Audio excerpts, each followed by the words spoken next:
Ang awit ng mga awit. Sikat ang aklat na ito sa Biblia, pero hindi masyadong naiintindihan. Mayroon itong 8 kabanata ng mga tula ng pag-ibig. Kahit may panimula at konklusyon, hindi ito sumusunod sa istriktong disenyo ng panitikan kasi koleksyon ito ng mga tula. Hindi sila pwedeng paghiwa-hiwalayin o ibukod sa isa't isa. Ang intensyon ay basahin ng mga ito bilang isang kabuuan para sa kasiyahan ng mga nagbabasa. Sinasabi sa atin ng unang linya ng libro na ito ay awit ng mga awit.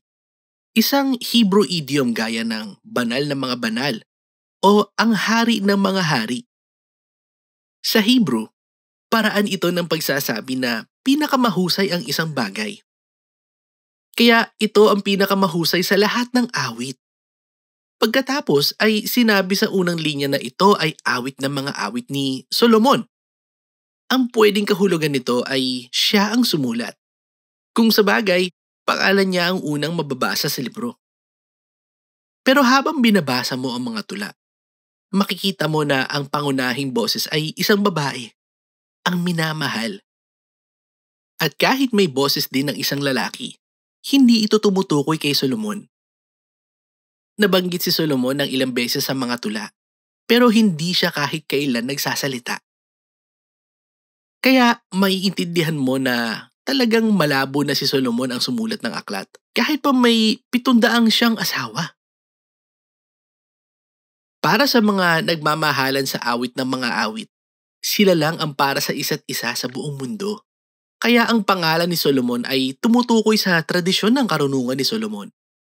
Kilala siya sa kanyang karunungan, sa kanyang mga tula, sa kanyang pagmamahal sa pag-aaral at sa bawat bahagi ng buhay.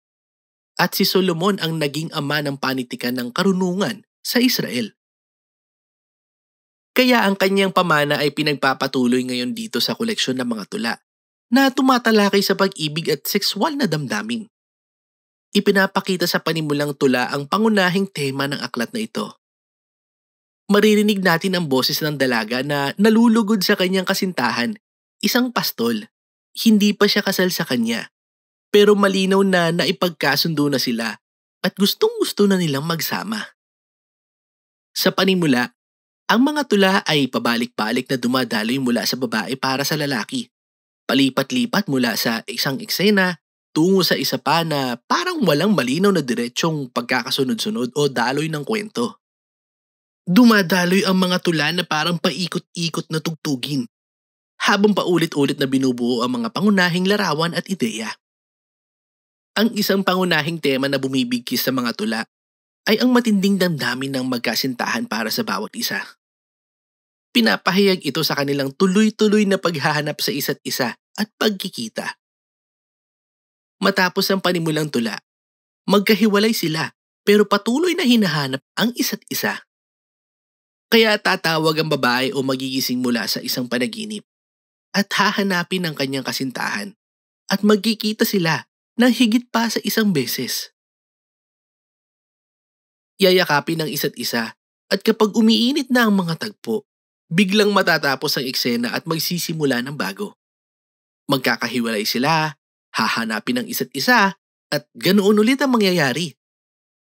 Ang isa pang paulit-ulit na tema ay ang kasiyahan sa pisikal na kagandahan ng magkasintahan.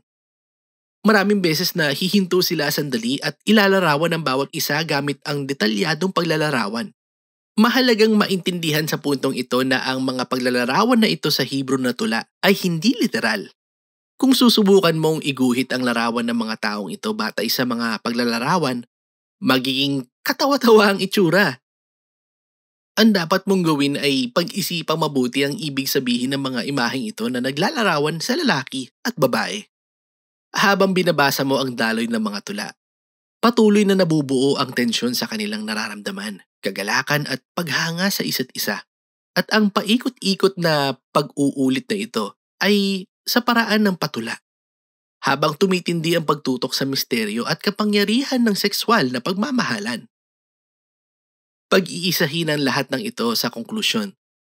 Sandaling titigil para ipaliwanag ang kahulugan ng mga tulang ito. Ang pag-ibig. ay kasing lakas ng kamatayan. Ang mga pagnanasa nito ay kasing tindi ng libingan. Ang mga siklab nito ay parang apoy. Isang banal na apoy. Hindi maaapula ng napakaraming tubig ang pag-ibig. Hindi ito kayang tangayin ng mga ilog. Kahit pa ibigay ng isang tao ang lahat ng yaman ng kanyang bahay para sa pag-ibig, siguradong kasusuklaman lang siya. Binibigyang diin sa tula ang kapangyarihan at tindi ng pag-ibig. Maganda ito, pero mapanganib din. Gaya ng apoy, wawasakin ng pag-ibig ang tao kung aabusuhin niya ito. O kaya magbibigay ito ng buhay kung aalagaan ito. Higit sa lahat, pinapakita ng pag-ibig ang hindi mapupunan na pagnanasa ng tao na makakilala at lubos na makilala at magustuhan ng isa pang tao. Ang pag-ibig ay isa sa pinakamahiwaga at misteryosong karanasan sa buhay ng tao. At bilang bahagi ng tradisyon ng karunungan sa Biblia, sinasabi sa aklat na ito ay regalo mula sa Diyos. Pagkatapos nito, may isang kakaibang tula tungkol kay Solomon na nagpipilit gawin ang imposibleng sinabi ng nakaraang tula. Ang bilihin, ang pag-ibig. Tinanggihan ng babae ang alok ni Solomon. Nagwakas ang libro sa lalaki at babae na muling nagkahiwalay. Hinahanap ang isa't isa. Nananawagan ng lalaki para marinig ang boses ng babae. Nakiusap naman ng babae na tumakas kasama ng lalaki. At diyan nagtapos ang libro. Nanatiling nakabukas ang dulo nito. Pero ganyan talaga ang pag-ibig na hindi nagtatapos. Kasi palagi may pwede pang malaman at makuha mula sa iyong minamahal. Kaya ang tunay na pag-ibig ay walang katapusan at ganun din ang librong ito. Ngayon, sa buong kasaysayan, ang aklat ng awit ng mga awit ay naglalatag ng tanong, bakit may tula ang pag-ibig sa Biblia? May 3 pangunahing paliwanag sa buong kasaysayan bakit may ganitong aklat.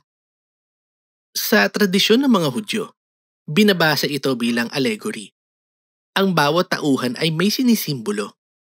Ang babae ay ang Israel. Ang lalaki ay ang Diyos. At ang pagmamahalan nila ay simbolo ng kasunduan sa pagitan ng Diyos at ng Israel na ginawa sa bundok Sinai noong ibinigay ang Torah. Nagpatuloy ang pananaw na ito sa tradisyon ng mga Kristiyano, pero pinalitan ang mga tauhan. Tungkol ito sa pagmamahal ni Kristo sa kanyang bayan, ang mga Kristiyano. Nanggaling ang paliwanag na ito sa mga sinabi ni Pablo sa mga taga-Efeso 5. Ang pagmamahal ng isang Kristiyano sa kanyang asawa ay simbolo ng pagmamahal ni Kristo sa iglesia. Nakakatuwa na sa nakalipas na 100 taon ay may mga nadiskubre na iba't ibang halimbawa ng mga sinaunang tula ng pag-ibig mula sa sinaunang Egypt at Babylon, mga kapitbahay ng Israel.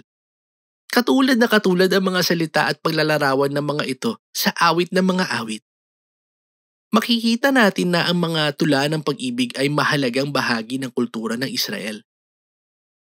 Ito ang nag-udyok sa mga biblical scholars sa ngayon na tignan ng awit ng mga awit kung ano talaga ito.